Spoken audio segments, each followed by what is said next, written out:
Right, this afternoon we are going to be doing some activities which are going to help you to learn about places abroad. We're going to be using some dice, which I've made with some photographs on. I asked the children to throw the dice, and whichever picture their right thumb is touching is the one that they are to describe to the class. They love the big dice. They think it's very exciting and it's big and they can touch it and hold it and throw it around. I want to model to the children how they are to do their activity when they're in groups to encourage them to think about questions, the sorts of questions they may ask. Now, to help us do that, because you might not be able to think of some questions, I have made some little question marks. OK. And on the question marks are some question words. The question cards serve as a prompt for the children who find it more difficult to generate their own questions. So if you really can't think of anything, and you can't think of anything to say, and you couldn't think of anything to ask, then you could turn over one of these and read the question word which is on the bottom. Where do you think it is? I think carefully choosing the photographs so that you have a whole range of aspects of that particular country or that particular place should encourage children to think that actually there may be alternative viewpoints to those which they may already have or those which they have formed just from looking at one of the pictures on the dice. So let's see if we can find out more about that picture. Alexia. I think it's somewhere in Spain or something. Does it look like it was from a long time ago? It looks a bit like when Miss Haynes was younger than she is now. OK, thank you. On each table, there's going to be two little groups of three. One group is going to have a dice with some more pictures of an overseas place, somewhere that's not in Britain. And then the other three children, you're going to have a dice with some pictures taken in Britain. Three, you're going to roll the dice, all right, and you're going to describe the picture. And then after you've done that for a little while, and I've been listening into your really good answers, then you're going to swap dice. I would tend to group the children myself as to ensure that they were mixed ability groups, rather than just friendship groups where the children may be inclined just to sit and have a chat. It's a beach with lots of water and it's got a pier on it and I think the tide's coming out. When would you go there? In summer. I think there might be some couples who are walking along the beach.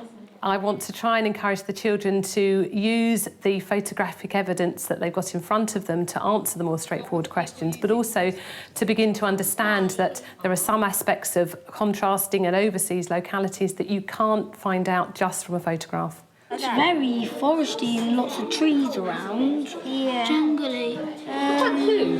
Who lives in a house like that? Maybe poor George people. of the jungle. Why is there no front drive?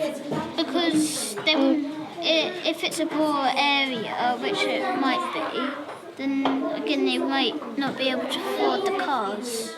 I see myself as a facilitator, listening to the conversations, helping children to generate questions, and perhaps for some children who are able to ask and answer quite straightforward questions, I would encourage them to answer some more complex questions or even pose questions that they cannot find the answers to just from the photographs. Does it look like fresh fruits and fresh vegetables?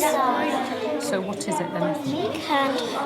Canned food, good girl. So it's canned food. We can't see what's in the cans. And then does that look like the co-op?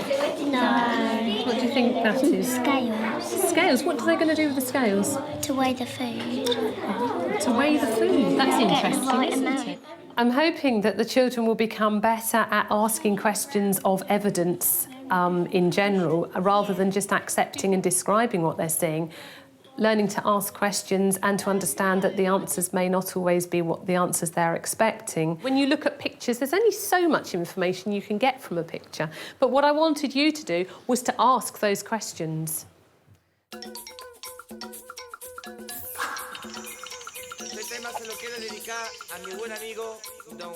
This activity is actually called drawing a wordscape. Very similar to a landscape, except in this case you don't actually just colour the pictures in or colour the landscape in. You use words to describe that landscape, and it's those words which actually create the picture itself. think of all the different ways you can describe what you can see in the picture, maybe what you would hear if you were there. What would it feel like to be there? What could you touch when you're there? What might you be able to smell when you're there? And we're going to use all of these words to paint the picture of this place. By actually using this activity, they're actually thinking about how they're going to describe what they can see. And although they quite often think it's just a language activity, it actually goes much, much deeper. So we're going to be drawing just the outline, not all the details, just the outline.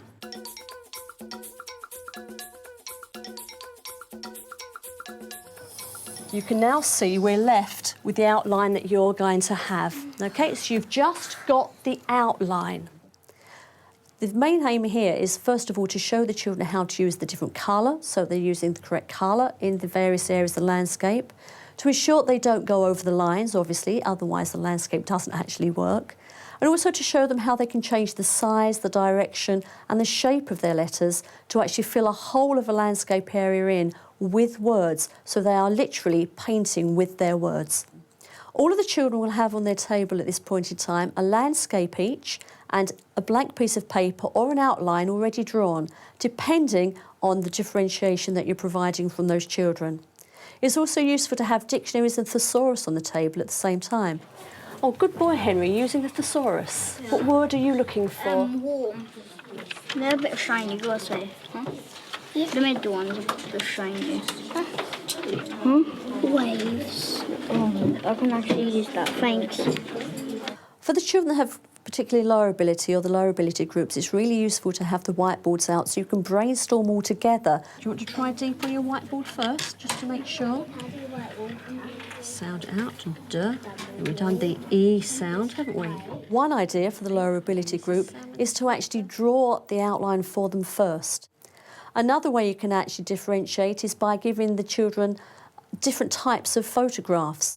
So you can have much simpler ones for the children who have a smaller vocabulary, or you can have more complicated photographs for the children who you really want to stretch and extend. A further way you can actually change this activity is by doing it on the computer.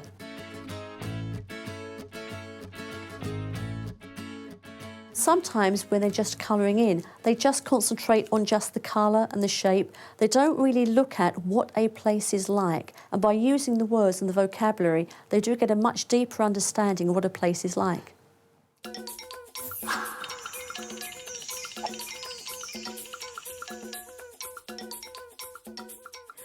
I'm going to give you a bit of a puzzle this afternoon, though, because I want to see how well you know St Lucia and how well you know London. The idea is for the children to actually look at different photographs from two different locations, preferably one which is local and the other one which is a distant locality, and start to look in detail at what the locations are like. Let's see if you can pick out which are St Lucia photos and which are London photographs. What's it a picture of? Otis? London, because the houses look quite different to St Lucia. Once they've identified where they think it's from, you then have to start questioning why they think it's from that place. The sky is quite white, it's quite dark, and in St Lucia the sky is really white. Good boy, Otis, well done, because you've used all the evidence from the actual buildings and you've used the evidence from the climate, what it's actually like, the weather. You have got between two, so with your partner, you have got two boards. One says London and it's got spaces for 6 photographs. One says St Lucia and it's got spaces for 6 photographs. All of the children would already have on their table the 2 sorting boards or bingo boards and a whole selection of the photographs they're going to sort in an envelope on the table ready for them to use.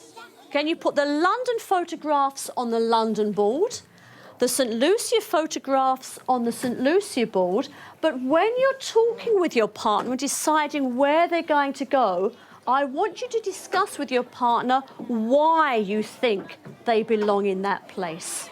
This one, I think, is definitely St Lucia. they're like dressed up in London. We occasionally don't normally have that much dressing up. It's English because I can tell by the writing. That would be St. Lucia because we normally don't have that type of feather dressing or hats. If you find that a child has most obviously got one of the pictures in the wrong place, the idea is not to actually suggest to them that it's incorrect, but just question them carefully to ask them why do they think they've actually put that photograph in that location.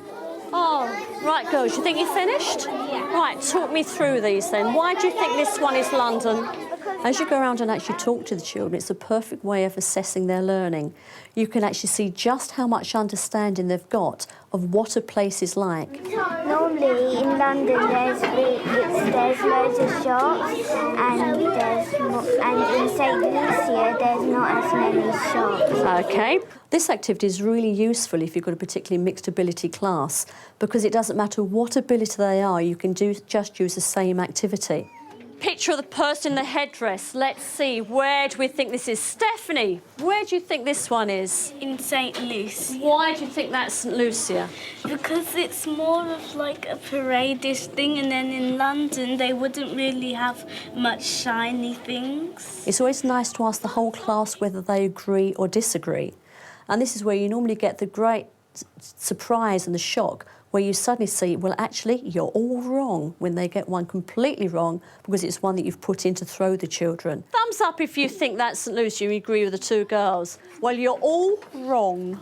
That's London. That's the Notting Hill Carnival that takes place every year in August. Let's see, where do we think this one is? I think it's in London because it's busy and it's got lots of shops which are normally, they have lots of customers. I think it's London because it's very posh and lit up. Very posh and lit up, OK. And in St. Lucia they don't really have lit up shops with lights. It's particularly useful if, for example, you're looking at India, some of the African countries, where through the media in general we can sometimes get a very skewed opinion and picture of what these countries are like. Thumbs up if you agree with these two boys. Brilliant. I've tricked you again. That one's St. Lucia. Although we've learnt lots about St. Lucia, I still managed to trick you.